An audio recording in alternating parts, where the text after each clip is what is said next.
Assurance.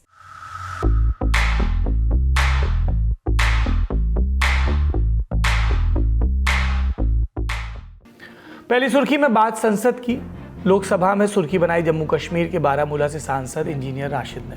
वो terror funding के case में तिहाड़ जेल में बंद हैं। कल ही उन्हें दिल्ली हाई कोर्ट से संसद की कार्रवाई में शामिल होने की अनुमति मिली थी। आज संसद आए और मिलिटेंसी का हवाला देते हुए सरकार पर यह आरोप लगाया। बहुत देर कर दी मेहरबान आते आते। सर, मेरी एक गुजारिश है सरकार से। हमारी सरकार दावा करती है कि जम्मू कश्मीर के लिए हमने काफ़ी डेवलपमेंट पिछले 5 साल में की। आपने पैकेज दिया आंध्र प्रदेश और बिहार में, लेकिन अगर पैकेज की ज़रूरत है वो जम्मू कश्मीर को है, जो 30 साल से मिलिटेंसी की वजह से जहां तबाही है, जहां सब कुछ लुट चुका है। उसके बदले में जब आप इस साल के एलोकेशन देखेंगे, आपने सर 1000 करोड़ हमें पिछले साल के एलोकेशन से कम किया है, ज़्यादा नहीं दिया है।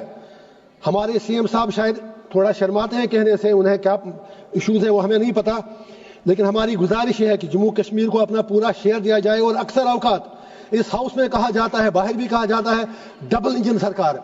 ये डबल इंजन क्या होता है? जब हम if we are all under oath, फिर सारे लोग बराबर हैं, सारी स्टेट बराबर है।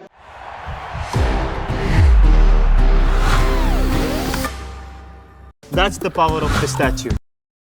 दिल्ली हाईकोर्ट के जज यशवंत वर्मा के घर से मिले कैश का मुद्दा भी लोकसभा में उठा। कांग्रेस सांसद मनीष तिवारी और टीएमसी सांसद कल्याण बनर्जी ने इस पर कानून मंत्री के बयान की मांग की।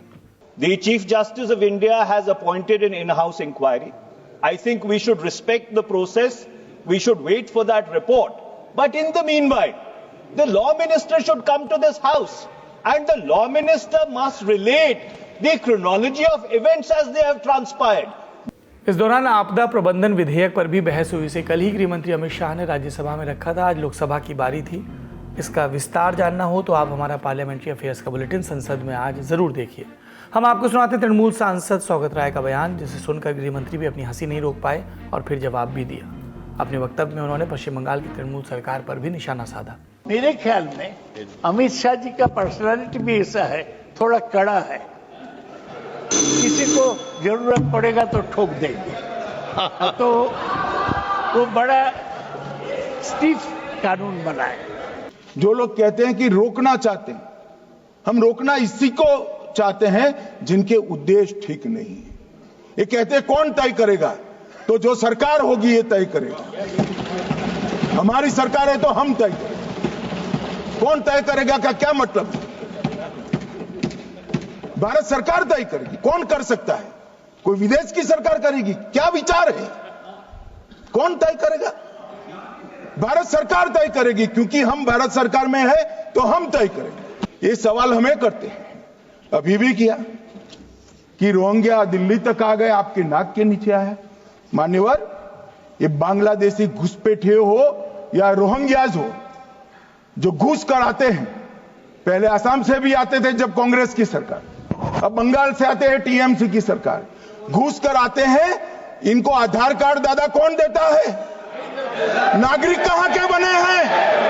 कहां के बने हैं? जितने बांग्लादेश से पकड़े गए 24 परगना जिले का आधार कार्ड और नागरिकता है मान्यवर। और ये जो आप आधार कार्ड इश्यू करते हो, वो आधार कार्ड लेकर, वो वोटर कार्ड लेकर ये दिल्ली तक आते हैं। आप उनको आधार कार्ड इश्यू न करो, आदमी क्या परिंदा भी पैर नहीं मार पाएगा। और दादा ये सब चीजें भी लंबे समय चलनी नहीं है।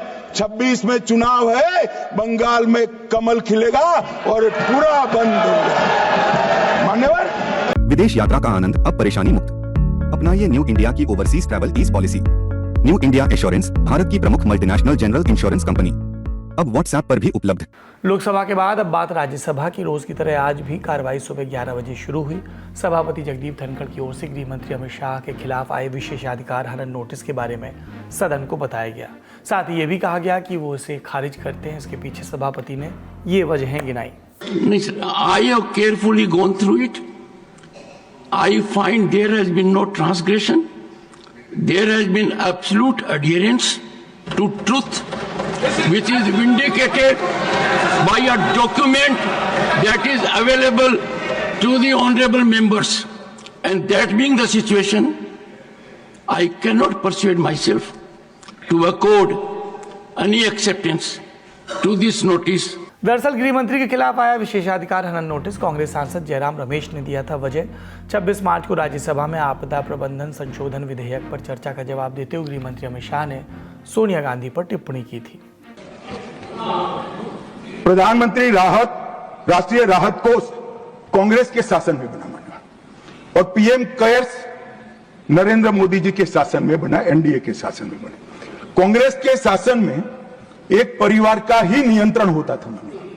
इसके अंदर कांग्रेस के अध्यक्ष सदस्य होते थे, मान्यवर कांग्रेस के अध्यक्ष सरकारी फंड में कांग्रेस के अध्यक्ष रहते। क्या जवाब दोगे देश की जनता को? ऐसा मानते कोई पढ़ता नहीं है, देखता नहीं है? हमारे यहां प्रधानमंत्री जी, रक्षा मंत्री, गृह मंत्री, वित्त मंत्री है, पदेन है। कल अगर हम नहीं रहेंगे, ऐसा होने वाला नहीं है, मगर नहीं रहेंगे तो आप अगर बैठो। Candid dusting powder, 4 skin problems का एक expert solution. Candid dusting powder, हटा खुजली, लगा कैंडिड। ये विशेषाधिकार नोटिस आए तो क्या होता है? संसद का कोई भी सदस्य इस नोटिस को ला सकता है। एक तरह की फॉर्मल रिक्वेस्ट लोकसभा के अध्यक्ष या राज्यसभा के सभापति के सामने प्रस्तुत किया जाता है। आरोप लगाए जाते हैं कि संसद के किसी सदस्य ने किसी दूसरे सदस्य को मिले संसदीय विशेषाधिकारों का उल्लंघन किया है। दरअसल संसद के सभी सदस्यों को कुछ विशेषाधिकार मिले होते हैं। वो कई बातें संसद के भीतर कह सकते हैं और इसके लिए उनके ऊपर कार्रवाई नहीं की जा सकती। ये नोटिस इन्हीं अधिकारों को चैलेंज करता है। नोटिस देने वाला सदस्य अपनी शिकायत में कहता है कि फलाने सांसद ने सीमाएं पार की। नोटिस मिलने के बाद लोकसभा अध्यक्ष या राज्यसभा सभापति इस प्रिविलेज कमेटी के पास भेज सकते हैं। कमेटी पाती है कि सांसद ने विशेषाधिकारों का उल्लंघन किया तो कार्रवाई की जा सकती है, वार्निंग भी दी जा सकती है, यहाँ तक सदस्यता भी निरस्त की जा सकती है। निर्भर करता है उल्लंघन कितना गंभीर है।